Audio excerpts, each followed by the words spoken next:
ఇక్కడ నువ్వు శిష్యరికం చేయాలనుకుంటే నీకు పైన ఒక నాయకుడు ఉండాల. యేసు ప్రభు వారికే ఉన్నప్పుడు నువ్వెంత యేసు ప్రభు వారి కంటే గొప్పోడు అయింది చెప్పు. 3 మేకులు, ముళ్ళ కిరీటం, కొరడాలు తెచ్చుకుంటా, సిలువ ఎవరో ఒకరు తెచ్చుకుంటారు. ఎందుకంటే ఇది తీసుకొని నేను కోటింగ్ చేయాలన్నది నా ఆశ. ఈరబాదుడేనమాట. నిన్నొక్కదాన్ని లేదంటే నిన్నొక్కడిని సిలువేస్తా ఈ సమాజానికి, లేదా ప్రపంచం మొత్తాన్ని నిన్నే సిలివేస్తాను. నేను మంచి యేసు ప్రభు వారి కంటే గొప్పవాడిని అనుకుంటే నువ్వు ఆడకూతురువైనా మగవాడివైనా నిన్ను ఖచ్చితంగా సిలివేస్తా. ఆయన ఎలా అయితే శ్రమలు పొందారు అలాగా రాళ్లతో కొట్టి, ముఖాన్ని ఉమ్మేసి, విషపూరితమైన ముళ్ళ కిరీటం పెట్టి, మేకులు కొట్టి, పక్క పీట పొడిసి, గాలాలు లాంటి చండ్రకోలతో నిన్ను ఒక కర్రకు ఒక కట్టెకు కట్టేసి ఆయన ఏ శ్రమలు అనుభవించాడు లేఖనం ఉంది కాబట్టి అదే రకంగా శ్రమలు అనుమతించి బతుకుంటే సిలివేస్తా, లేకపోతే శ్మశానానికే. ఎవడూ లేడు నీతిమంతుడు ఒక్కడు, ఎవడూ లేడు నీతిమంతుడు ఒక్కడును లేడు. అందరూ దేవుడు అనుగ్రహించిన మహిమను పొందలేక దారి తప్పి అందరూ పనికి మాలిన వాళ్ళు అయిపోయారని చెప్పాను లేఖనం. పనికి మాలిన వాళ్ళు అయిపోయారని చెబుతోంది.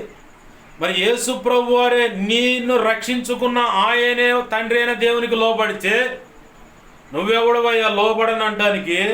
నువ్వెవరో అమ్మ లోబడని అంటానికి? లోబడకపోతే నువ్వే నష్టపోతావు, మరి ఎవరు నష్టపోరు. లోబడటం వల్ల అపోస్తల కార్యంలో మాట ఉంది, దీనులకు అనుగ్రహించబడు కృప. ఆమేన్, హల్లెలూయా.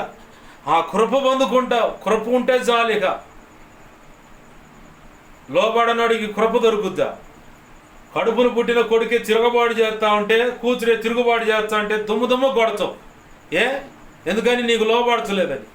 మరి నిన్ను విమోచించుకున్నవాడు, నువ్వు బ్రతుకున్నావంటే, నీకు ఈ స్థితి కలిగిందంటే ఆధారమైన వాడు నీ మీద చేయి చేసుకోవడానికి అవకాశం లేదా? నిన్ను గాయపరచడానికి అవకాశం లేదా? ఎందుకు గాయపరిచేది? ప్రేమ పెరిగా కాదు, లోబడకపోవటాన్ని బట్టి. ఎందుకు గాయపరిచేది? శ్రేష్టమైన మార్గంలో వెళ్లకుండా దారి తప్పి తిరుగుతూ ఉంటే అప్పుడు దెబ్బలు పడుతూ ఉంటాయి.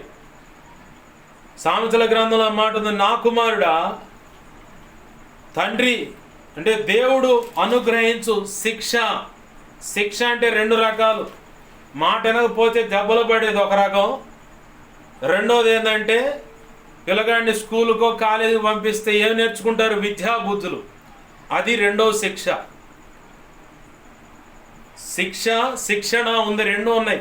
రెండిటికి అయ్యే శిక్షణ అనే దానికి ట్రైనింగ్ అంటారు, నేర్చుకోవటం అనేది. కానీ శిక్ష అనే దాంట్లో 2 రకాలు ఉన్నాయి. మాట వినకపోతే దెబ్బలు పడే శిక్ష ఒకటి ఉంది. రెండవది మంచి మార్గంలో నడిపించేటువంటి ఒక శిక్ష.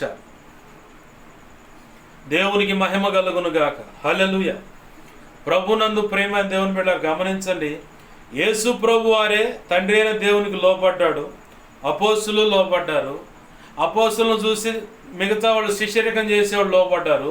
ఆ పరిశుద్ధ గ్రంథాన్ని చదివి ఇవాళ ఒక ఆధ్యాత్మిక పరిపక్వతలోకి వచ్చి నాకు అన్నీ తెలుసు అనుకుంటున్నా ఒక స్త్రీగా, పురుషుడిగా, యవనస్తుడిగా, యవనస్తురాలుగా ఉన్నట్లయితే నువ్వు కూడా తండ్రి అయిన దేవునికి లోపడాలా, యేసు ప్రభు వారికి లోపడాలి. అలాగనే పరిశుద్ధ గ్రంథాన్ని చదివి దేవుని చేత అభిషేకించబడి ఆ దైవజనులు సత్యంలో ఉన్నట్లయితే వారికి నువ్వు కూడా లోపడాలి. ఒకవేళ నేను సేవకుడు అయ్యా అన్నట్టే నువ్వు సేవకుడు అయితే కావచ్చు. నీ పైన సంఘ కాపురి ఉన్నాడుగా, నీకు నాయకుడు ఉన్నాడుగా, నీ నెత్తి మీద నూనె పోసిన ఆయన ఉన్నాడుగా, ఆయనకు లోబడాలి నువ్వు. లేదంటే నీకు ఒక దైవజనుడు మాదిరిగా చూపిస్తాడు, ఆ దైవజనుడు నువ్వు ఫాలో అవ్వాలి. ఆ దైవజనుడు నువ్వు ఫాలో అయితేనే నువ్వు అన్ని కృప పొందుకోగలుగుతావు. ఆ దైవజనుడు ఫాలో కాలేకపోయావు అనుకో, నీకు ఇవ్వాల్సిన కృప నీకు ఇవ్వడు దేవుడు.